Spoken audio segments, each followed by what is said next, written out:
Hi, so I'm here with Manchester-born and BAFTA and Oscar-nominated extraordinary director Josie Rourke, and we'll be discussing her latest project, Lemons, Lemons, Lemons, Lemons, Lemons. I'm doing the word count, which is important. I'm going to come back to that in a bit, which is obviously written by the fantastic Sam Steiner. It's currently playing at the Harold Pinter Theatre in London and is transferring to the Manchester Opera House from the 21st to the 25th of March. And more tickets have just been released due to phenomenal demand. So, hi, Josie. Thank you for coming on to chat with us at Manchester Theatres. How are you doing? I should probably say I'm Salford born, not Manchester born. Salford born, of course. I should also probably say my film was Oscar nominated, but not me personally. Because but it's still, take the credit. Take an Oscar nomination, even if you don't have one. No, you can get a lot. Absolutely. Thank you for coming. So the word count thing. I was doing the count because obviously the word count in the play is a big thing. Basically, the two main characters find themselves, Oliver and Bernadette, played by Aidan Turner and Jenna Coleman, have found themselves in this world where this hush law has been kind of put into place. It just appears overnight, where they can only speak 140 words a day. Is that right? That's correct. And you see them as a couple over about 6 years. So it's actually, above and beyond anything else, it's a romantic comedy. The idea that this law is introduced where you can only speak 140 words a day can make it sound a bit like a sort of Orwellian, dystopian, futuristic. It's not actually. It's a pretty normal world, and they're pretty regular people within it. She's a lawyer, he's a musician, and you see them meet and fall in love. And then it so happens that a government passes a bill that actually gives them 4 days to work out what to do when they will only have 140 words a day to speak. And really the way that affects them, again, is in a much more personal way than a kind of global or a sort of national scale. It's more about how many words do you use at work? How many do you say for your partner when you come home, if you work away from home? Can you communicate with that few words? Is it awful? Is it brilliant? To be restricted in what you can speak. I've probably already used up 140. Answer your question. I know. I was thinking about that when I was going through it, but I was like, it's never going to happen. So so obviously what you've said there, like the idea of it's a global thing, but it's a personal story at the same time. And this law, you're given 4 days to get used to it. People react to it in different ways. It all sounds very familiar to what we've kind of gone through ourselves in the last few years. So do you think, obviously, your approach to it, do you think that's helped? Do you think it would have been a different production maybe if you'd have directed pre-pandemic as to post-pandemic? It's an excellent question. I mean, I think one of the reasons I wanted to revive the play, other than that it's a really good play, and it's a great play about relationships and very funny and a lot of the things that you just hope for generally in a piece of drama.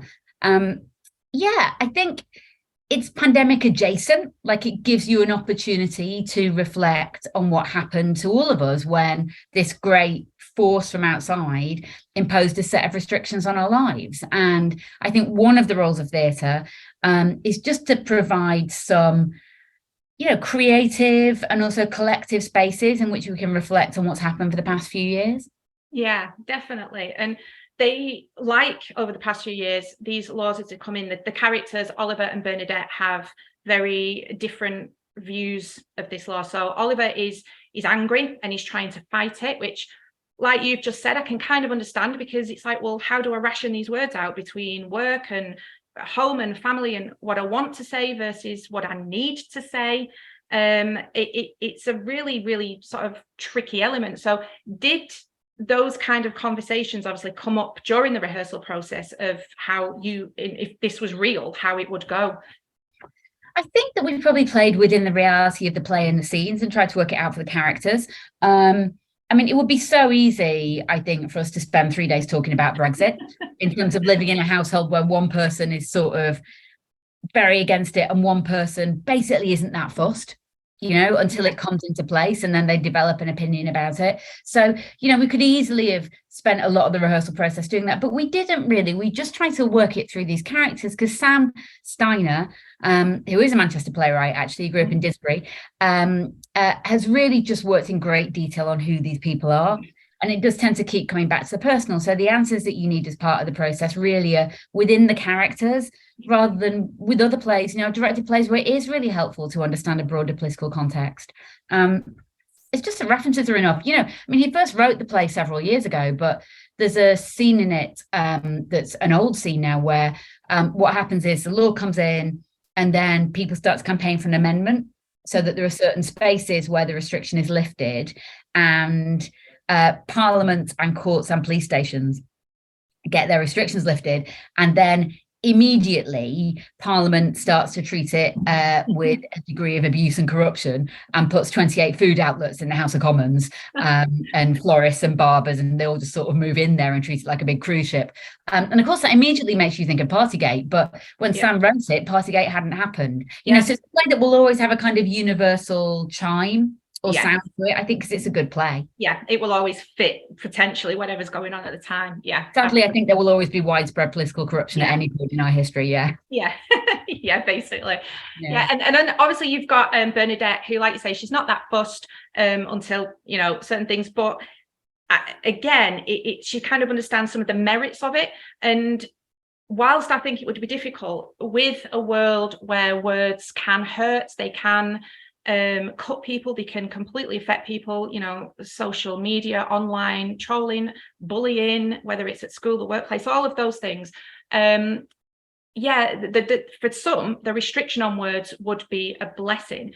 So again, it's kind of I don't think, it's not like, is that something that was taken in? Because obviously that's a very personal experience, but it's just interesting that all these different things wrap up. And I think that what he's managed to create is a play that could be used as a platform for so many things. Like, it could be used as a platform for bullying and things like that, because it's also about, what you say in the silence, or what you don't say in the silences, should I say, and the other ways that you communicate. So the non-verbal communication, the eye contact, the body language, facial expressions, all of those things, which also happen to be, the core of any good drama class that would be taught. They're really good drama skills. So I think it's also a really good kind of wake-up call to a lot of people who don't necessarily think that drama should be part of a core curriculum or something that is taught out there. So what are your feelings on that? How do you think it is something that... I think that's an amazing analysis of the play, and there's a lot in there. I think the first thing I'd say is one of the questions that Bernadette asks in the play is, how is to limit censorship? You can say whatever you like, it's just you've only got 140 words. And that's just a fascinating thing to put in your brain. It's a great puzzle to play in a fascinating way, in lots of different respects. And some of those things that it makes you think about are very profound. I think what happens is, quite naturally, because human beings are so adaptable, is that, they do find a way to love each other and hurt each other and seduce each other and thrill each other and make each other laugh and nearly destroy their relationship with only 140 words a day. Like, they seem to, they get around to that eventually. So I suppose you could say that's a wonderful thing for the human spirit, but it does make you think about nature of communication. In terms of what you're saying about the things the play explores specifically with language and communication, and the broader point you're making about, I think, probably the vanishing of drama from our core curriculum, I'm 100% with you. I think that, we can often mistake the idea that if we're teaching drama and music and art within our core curriculum, we're doing it to create actors and artists and musicians, and we're not. We're using it to create human beings. Absolutely. And those skills are transferable to all areas of the workplace. And in fact, we know make for better workplaces, better families, and better well-being. Yeah, definitely. Absolutely agree with you. And speaking of the workplace and the wider, what you've gone on to achieve is phenomenal. I mean, the people that you've worked with, you've got Sam Mendes, you've got the Nicholas Heitner, Phyllida Lloyd, Michael Grandage, and the places as well that you've worked. Like, obviously you were at the Donmar, where you were the first female to be appointed in that kind of role within the theatre. You've worked with the National Theatre, the Bush, where you not only saved the Bush Theatre, but you kind of then went on and gave it, Theatre of the Year status. I mean, like you say, you're someone from Salford who's grown up here. People tend to think of the theatre world as London and a very specific profile type of person who lives and operates within that world. So you're living proof that absolutely not. If you want it, go for it. So what advice would you give to people out there who maybe feel that, you know, I'm never going to make it, that's not something, it's not my, I want to, but it's, you know, I don't fit? Yeah, I mean, I think, God, when you say it like that, I feel absolutely exhausted and I want to go back to bed. So I think I would say that say a couple of things really. I mean, you know, I am definitely, like, I would never say that I was a working class person. You know, my mum was an English teacher and that was enormously helpful, and she took me to the theatre. Like, I was very privileged in that sense.